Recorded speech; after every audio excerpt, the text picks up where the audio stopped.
कई जगह तो स्कूल्स हैं लेकिन बैठने की जगह नहीं है। जो चाहे कि मैं कुछ सीख के ऑनलाइन से जाके एग्जाम में बैठ के रिजल्ट दूं, तो मेरे ख्याल से ये बहुत संभव नहीं है रिजल्ट। तो खान सर के पढ़ाने से भीड़ इकट्ठा होती है, लोग जो कहते हैं वो लिखते हैं, पेपर वाले लिखते हैं, तो रिजल्ट 500 का है वो 5000 पे पहुंच जाता है। होर्डिंग्स लगाना बैन है, अप्रूवल लेना होता है। सेल्फ स्टडी बहुत जरूरी है, अपने सब्जेक्ट पे पकड़ बनाएं। नमस्कार, प्रणाम। एक बार फिर से मैं हूं आपके साथ खुशी सिंह टॉक एंड टॉकीज में। आप सभी देख रहे दर्शकों का बहुत बहुत स्वागत है एवं छठ पर्व की हार्दिक शुभकामनाएं। आज हमारे स्टूडियो में एक ऐसी पर्सनालिटी हाजिर है जिन्होंने अपने संस्था में ना जाने कितने ऐसे टीचर को बनाया है, कितने ऐसे शिक्षक तैयार किए हैं जिन्होंने हमारे समाज को ऊपर ले जाने में बहुत हेल्प किया है। तो आइए फिलहाल हम उनसे मिलते हैं और उनका नाम है आर.के. पटेल जी। उनसे हम जानेंगे कि आजकल की जो ये मॉडर्न एजुकेशन है उसके बारे में उनका क्या कहना है। तो सबसे पहले उनका स्वागत करना चाहेंगे। बहुत बहुत स्वागत है आपका। द टॉक टॉकीज शो के तमाम संस्थापक, हमारे जितने भी हैं व्यूअर, उन सभी को लोक आस्था महापर्व का बहुत बहुत शुभकामनाएं। और इन टॉक टॉकीज के हमारे सभी साथी जिन्होंने हमें ये प्लेटफॉर्म दिया और उसके माध्यम से जो हमें आप तक पहुंचाना है, इन्होंने एक प्लेटफॉर्म दिया है मुझे। तो टॉक टॉकीज के सारे साथियों को बहुत बहुत धन्यवाद।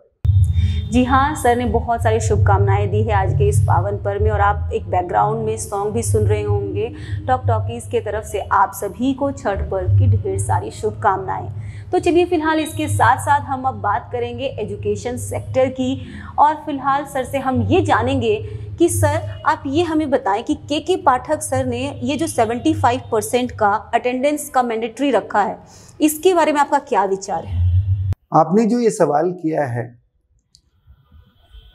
तो आपके द टॉक टॉकीज के माध्यम से मैं ये बताना चाहता हूँ कि के पाठक सर जो हमारी शिक्षा व्यवस्था को, बिहार की शिक्षा व्यवस्था को जो सुधारने का बीड़ा उठाया था, उसमें कई खामियां हैं। कुछ अच्छी बातें, कुछ बुरी बातें हर चीजों में होती है। तो एक अच्छी बात यह है अटेंडेंस की, लोगों की जागरूकता फैलाने की कि हाँ अटेंडेंस होना चाहिए। 75% के पाठक सर की डिमांड है, अटेंडेंस होना चाहिए।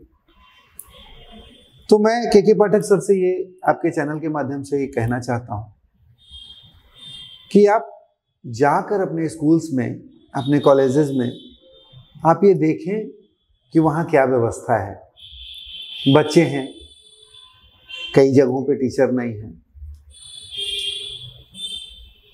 कई जगह तो स्कूल्स हैं लेकिन बैठने की जगह नहीं है, जाने का रास्ता नहीं है। तो ये सारी चीजें के पाठक सर को समझना होगा। और रही बात गवर्नमेंट और प्राइवेट कोचिंग्स का, जो अभी पेपर के माध्यम से आपने देखा होगा कि ये जो बहस एक छिड़ी हुई थी, अभी भी छिड़ी हुई है, तो उसमें काफी अंतर है। कॉलेजेस हैं, गवर्नमेंट की संस्थान है, प्राइवेट कोचिंग है, वो प्राइवेट लोगों की है। गवर्नमेंट में आपने देखा होगा कई बातें ऐसी होती है कि वहाँ पे छुट्टियां हैं, वहाँ पे पर्व है, चुनाव के टाइम टीचर्स नहीं मिलते हैं, कई लोग पढ़ाना ही नहीं चाहते। लेकिन कोचिंग्स व्यवस्था में वहाँ कोचिंग जिम्मेवारी लेती है, टाइम बॉन्ड कराती है कि हाँ आपको 6 घंटे क्लास करना है, कोई छुट्टी नहीं। छुट्टी क्या, आपको परेशानी होगी अगले दिन सब्जेक्ट को समझने में। तो सर मेरा मानना है कि कोचिंग संस्थान अपनी जगह बेहतर अपना काम करेगी और अटेंडेंस की बात है वो भी अपनी जगह बेहतर होगा। बिल्कुल सही सर ने बिल्कुल सही मैसेज दिया हम सभी को। और बहुत ही अच्छी बात रखी है कि कितनी स्टडीज हो रही हैं, क्या वहाँ लोग सक्षम हैं या क्या हो रहा है। बिल्कुल सही अपने विचार को रखा है उन्होंने। लेकिन अब हम इसके साथ साथ ये भी जानना चाहेंगे सर के साथ। सर मैं आपसे एक चीज और जानना चाहूंगी कि ये ऑफलाइन और ऑनलाइन का जो ट्रेंड है अभी कुछ ज्यादा ही चल रहा है, तो एजुकेशन में आपको क्या लगता है, ऑफलाइन सही है या ये एजुकेशन सेक्टर में हमारा ऑनलाइन जो चल रहा है आजकल का ट्रेंड है, हर किसी को देखिए तो वो ऑनलाइन स्टडी की तरफ भाग रहा है, तो ये कहाँ तक सही है? आपने बहुत अच्छा सवाल किया है।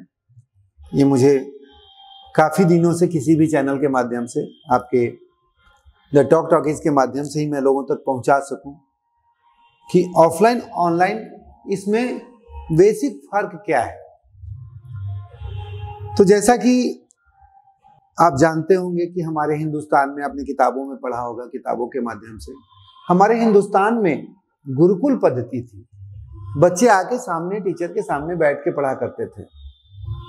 अब देखा होगा आपने कि ऑनलाइन की व्यवस्था है, वो घर पे बैठ के पढ़ सकते हैं। और कई गार्जियंस को लगता है कि बैठ के पढ़ के हमारा बेटा ऑनलाइन में ही, हमारे बच्चे ऑनलाइन पढ़ के और काफ़ी अच्छा रिजल्ट दे सकते हैं। लेकिन मैं थोड़ा इसमें विस्तार से आपको बताना चाहूँगा कि देखिए, ऑनलाइन में शिक्षक आपको नहीं देख पा रहे हैं, आपके चेहरे को नहीं पढ़ पा रहे हैं कि आप मेरी बातों को समझ रहे हैं कि नहीं, या आप मुझसे क्या पूछना चाह रहे हैं वो नहीं पूछ पाते हैं। ऑफलाइन में, गुरुकुल पद्धति में ये नहीं है। टीचर के सामने बच्चे बैठे हैं, आप उसको डांट भी सकते हैं, आप उसके चेहरे को पढ़ सकते हैं, उसका हाथ कॉपी पे चल रहा है कि नहीं, वो कुछ लिख पा रहा है कि नहीं, ये देख सकते हैं। तो वहां पे बच्चे थोड़े डरे रहते हैं और डर की वजह से वो थोड़ी पढ़ाई कर पाते हैं, क्योंकि उनको भी लगता है कि नहीं, सर देखेंगे, नहीं मैं पढ़ूंगा तो दिक्कत होगी। और ऑनलाइन में ये नहीं होता है। ऑनलाइन में आपने म्यूट किया और आप कुछ भी करने चले गए, फिर वो आप सोचते हैं कि 9 बजे क्लास थी, वो रिकॉर्डेड वीडियो है, मैं सामने देख लूंगा, सामने नहीं देख पाते हैं। अगले दिन वो बातें आपको समझ में ऑनलाइन की नहीं आती है। लेकिन जब हम ऑफलाइन में आते हैं, ऑफलाइन में जब हम आते हैं तो व्यवस्थित तरीके से आते हैं, पढ़ाई करते हैं, साथ में बैठे जितने भी मेरे साथी हैं उनके साथ हमारा कंपटीशन होता है कि वो कोई क्वेश्चन बता रहा है कि नहीं, यस सर, नो सर करके बातें होती है। सर भी अपना सामने देख के पढ़ा पाते हैं कि हाँ वो समझ में नहीं आ रहा, उससे पूछते हैं क्या भाई आपको मेरी बातें समझ में आ रही है, तो वो यस नो जो भी सवाल करना चाहता है वो सर से कर सकता है, टीचर से कर सकता है। ये बातें ऑनलाइन में नहीं है। और रही बात रिजल्ट रेशियो की, जैसा आपने हमें बताया अभी, आपने एक सवाल ये भी बहुत अच्छा किया है कि सर जब से ऑनलाइन की ये व्यवस्था आई है, पूरे हिंदुस्तान में नहीं पूरे वर्ल्ड में आई है ये व्यवस्था ऑनलाइन पढ़ाई की, इसके रिजल्ट रेशियो क्या है। आपने बड़ा अच्छा सा सवाल किया था, तो उस पर मैं जानना चाहूँगा। जब से ये ऑनलाइन, करीब आपने देखा होगा 4 से 5 सालों से ये ऑनलाइन व्यवस्था है, और उतने ही सालों से मैं रिजल्ट रेशियो पे जाता हूँ, क्योंकि मैं तहकीकात करता हूँ, मैं टीवी के माध्यम से या न्यूज़पेपर के माध्यम से ये देखता रहता हूँ। रिजल्ट रेशियो काफ़ी गिरा है। वैकेंसीज हैं हिंदुस्तान के अंदर, हमारे बिहार के अंदर भी काफ़ी वैकेंसीज है। कई जगह तो सीटें फुल नहीं हो पा रही हैं।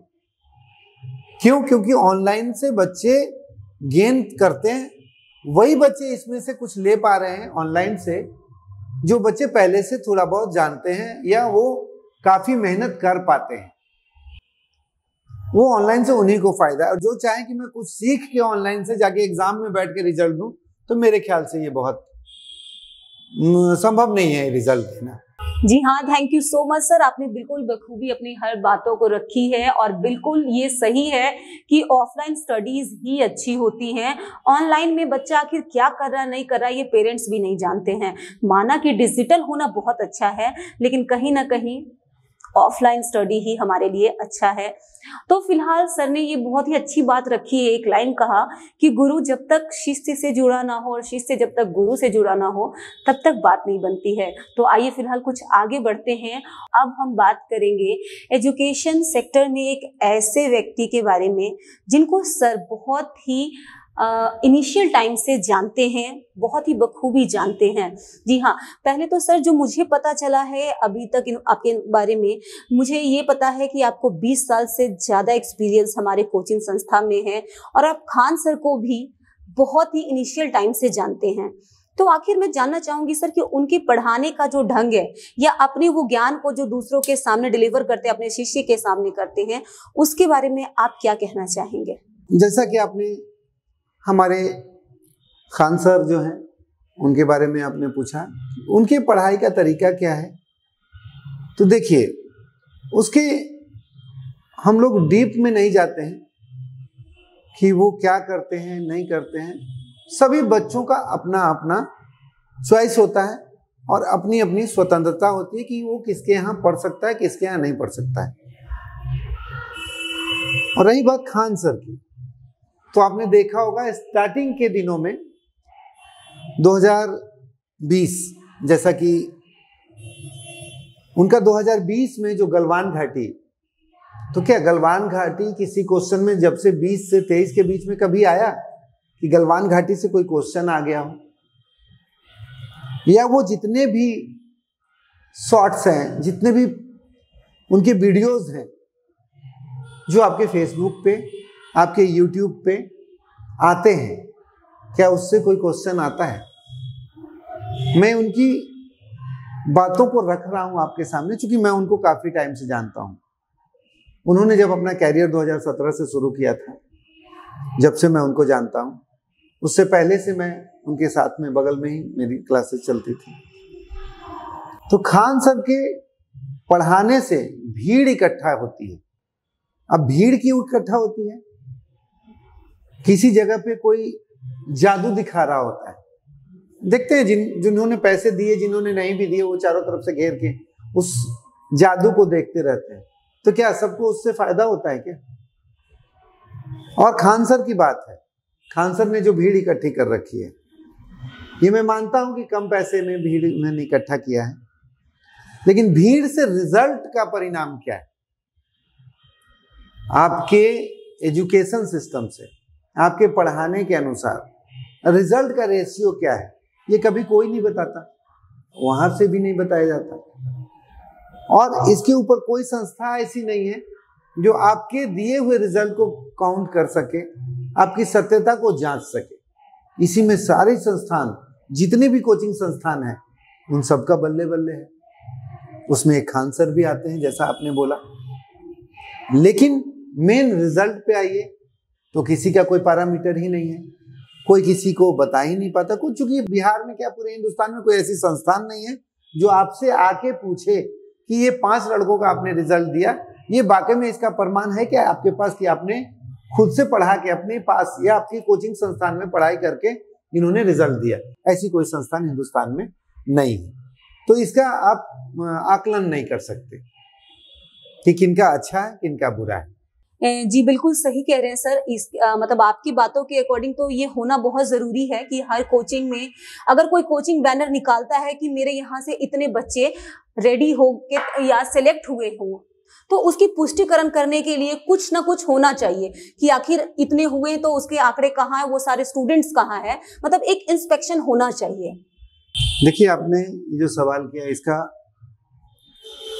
मेरे तरफ से जो इसका उत्तर है वो ये है कि हाँ, होना चाहिए। ये जो भी संस्थान है, कई ऐसी डिपार्टमेंट है, आप चले जाइए रेरा में, जो बड़ी बड़ी फ्लैट बिल्डिंगें बनती हैं, वो हर जगह पोस्टर्स अपने नहीं लगा सकते, वो बैन है लगाना, होर्डिंग्स लगाना बैन है, अप्रूवल लेना होता है। गवर्नमेंट अप्रूव करती है कि आपने अपने किसी फ्लैट का, किसी कॉलोनी का, किसी प्लॉट का आपने जब होर्डिंग लगाना है या ऐड मारना है ना, तो आप रेरा, उनकी एक संस्था है रेरा, आपने सुना भी होगा, उससे अप्रूवल लेना होता है। हमारे इस कोचिंग फील्ड में कोई ऐसा अप्रूवल नहीं है। लोग जैसे पाते हैं रिजल्ट छापते हैं, लोग जो कहते हैं वो लिखते हैं, पेपर वाले लिखते हैं कि फलाने कोचिंग से इतनी रिजल्ट हुआ है। तो मेरा मानना है कि मैंने कई बार गवर्नमेंट को, शिक्षा विभाग को मैंने ट्वीट भी किया है, पता नहीं ट्वीट उनके पास पहुंचता है मेरा कि नहीं। मैंने ट्वीट किया है कि ऐसी एक संस्था होनी चाहिए कि जिन्होंने आपके यहाँ से रिजल्ट दिया है उसका बायोडाटा होना चाहिए, आपके पास कितने दिन पढ़ा। कई बच्चे ऐसे होते हैं जो टेस्ट सीरीज देने आते हैं, लेकिन कोचिंग संस्थान उसका रिजल्ट अपने नाम से गिनती है। अरे मात्र वो 10 आपके पास टेस्ट देने आया, आपने टेस्ट सीरीज चलाया था, आपके पास टेस्ट देने आया, रिजल्ट तो आपका कैसे हो गया। कई बार फॉर्म भरता है बच्चा, एडमिशन फॉर्म भरता है, उसको भी आप रखे रहते हैं, उसको भी दिखाते हैं कि बच्चा मेरे यहाँ पढ़ा जी, एडमिशन ले लिया, उसको भी आप दिखाते हैं। कोई संस्था ऐसी होनी चाहिए जो कि इसको देखे, इस पे अंकुश लगा सके। ये बेवजह का प्रचार, बेवजह का हो हल्ला कि हमारा रिजल्ट ऐसे है, हम ऐसे पढ़ाते हैं, हम ऐसे पढ़ाते हैं, पूरी काउंटिंग कर दी जाए। जिस दिन रिजल्ट आता है, चाहे वो IIT का हो, SSC का हो, BPSC का हो, दरोगा सिपाही, अदर स्टेट एग्जाम का हो, आप यदि दूसरे दिन का, आज रिजल्ट आया, कल का पेपर आप उठा लेंगे ना, आप पूरे रिजल्ट की काउंटिंग कर देंगे ना, तो 500 यदि वैकेंसी है तो 5000 रिजल्ट रहता है। 4500 रिजल्ट कहां से आ गया भाई? सभी संस्थान, संजय का मेरे यहां से रिजल्ट है, दूसरे संस्थान भी पेपर में लिखे हुए हैं, तीसरी संस्थान, तो ये पेपर वालों को भी काउंट करेंगे तो रिजल्ट 500 का है, वो 5000 पे पहुंच जाता है।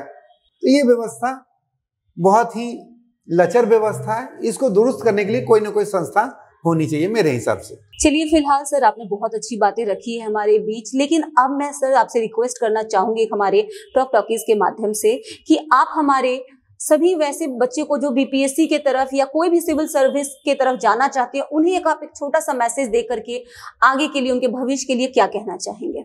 आप जितने भी तमाम सिविल सर्विसेज, बीपीएससी हो, चाहे वो यूपीएससी हो या सिविल सर्विसेज की कोई भी तैयारी हो, करने वाले विद्यार्थियों को मेरे तरफ से जो ये सजेशन है, आप सेल्फ स्टडी पे फोकस करें, आप अपने सब्जेक्ट पे फोकस करें। जिस सब्जेक्ट में आपकी रुचि है उस सब्जेक्ट में आप अपनी प्रैक्टिस को जारी रखें, और किसी भी संस्थान का यदि आप चयन करते हैं तो वो आप सोच समझ के करें, क्योंकि वहां पे आपको कोई बताने वाला नहीं मिलेगा। आप संस्थान, आज आप पढ़ाई करने निकले हैं, गांव से निकले हैं, क्योंकि बिहार में, पटना में खासकर जो एजुकेशन हब है, तमाम विद्यार्थी वो गांव से आते हैं, सुदूर देहात से आते हैं, उन्हें पता ही नहीं, उनको किसी ने बताया कि बीपीएससी की तैयारी करनी है, आपके अच्छे मार्क्स हैं, तो वो वहां से आते हैं बिहार, पटना, और दिल्ली जाते हैं कई बच्चे पटना में रुकते हैं। तो उनको मैं अपने द टॉक टॉकीज के माध्यम से, इस प्लेटफॉर्म के माध्यम से आपको ये बताना चाहता हूं कि आप जो चयन करें वो सोच समझ के करें। जिस भी संस्थान में आप जाएं, उनका पिछला जो रिकॉर्ड है, वो उनके विद्यार्थी जो वहां पढ़ चुके हैं, आप कोशिश करें कि उनसे आपका मुलाकात हो, उनसे आप पूछें कि इस संस्थान में आपको फायदा हुआ है कि नहीं। तो ये चयन करना मेन है, और सेल्फ स्टडी बहुत जरूरी है। अपने सब्जेक्ट पे पकड़ बनाएं, और अपने आप खुद का रिजल्ट खुद ही देते हैं, किसी के बताए अनुसार नहीं होगा। और जितनी भी संस्थान है वो आपको सिर्फ सजेस्ट करेगी, आपको सिर्फ बताएगी, आप कितना वहां से गेन करते हैं ये आपके ऊपर डिपेंड करता है। और आपके कोचिंग का, आपको संस्थान का चयन, माने संस्थान चुनने का, शिक्षक का चुनने का, आप किस शिक्षक से पढ़ते हैं, उनका बैकग्राउंड क्या है, उनका रिजल्ट रेशियो क्या है, उनका अपना पढ़ाने का तरीका क्या है, उस पर डिपेंड करता है। तो वो जानना बहुत जरूरी है। वो पता करेंगे तो आप उस संस्थान के पुराने पढ़े हुए विद्यार्थी से कर पाएंगे, और सेल्फ स्टडी, जिससे आपका मनोबल बढ़ेगा। आप नोट्स अच्छे तरीके से बनाएं, और आपके नोट्स ही ज्यादा कारगर होंगे। और टेस्ट सीरीज, आप पूरा अपना सारा सिलेबस को पहले आप ध्यान में रख के पूरी सिलेबस को कंप्लीट करें। सिलेबस कंप्लीट करने के बाद आप किसी न किसी संस्थान का, कोई भी रेपुटेड का संस्थान, बढ़िया रेपुटेड कहने का मतलब कि जिसका रिजल्ट रेशियो अच्छा है, जिसके विद्यार्थी रिजल्ट अच्छे देते हैं, उनका एक टेस्ट सीरीज ज्वाइन करना बहुत ही जरूरी है। बहुत बहुत धन्यवाद सर, आपने बहुत ही बखूबी अपनी सारी बातों को हमारे बीच रखा, और बहुत ही खूबसूरत सा मैसेज आप सभी को दिया है कि अगर आप अपने करियर को शेप देना चाहते हैं तो सबसे पहले आपकी सिलेक्शन बहुत ज़रूरी है। किस चीज़ की आपकी सिलेक्शन होनी चाहिए कि आपकी कोचिंग जहां आप पढ़ने जा रहे हैं वो आप एक ढंग का चूज़ करें, अपने लिए अपने तरीके का चूज़ करें, सेल्फ स्टडी पे ध्यान दें, टेस्ट सीरीज करें, तब जाकर के आप अपने मुकाम को पाते हैं। तमाम दर्शकों को छठ महापर्व का फिर से एक शुभकामना। और यदि आपको हमारी बातें अच्छी लगे तो आप सब्सक्राइब करें इंगेज द टॉक टॉकीज के चैनल को। धन्यवाद। Thank you so much sir, आपने हमारे स्टूडियो में आकर अपना कीमती वक्त दिया, इसके लिए बहुत बहुत शुक्रिया। और मैं आज खुशी सिंह आप सभी से यही विदा लेती हूँ। अगली बार अगले एपिसोड में फिर ऐसे ही हाजिर होंगे एक नए पर्सनालिटी के साथ। मुझे दीजिए इजाजत, नमस्कार।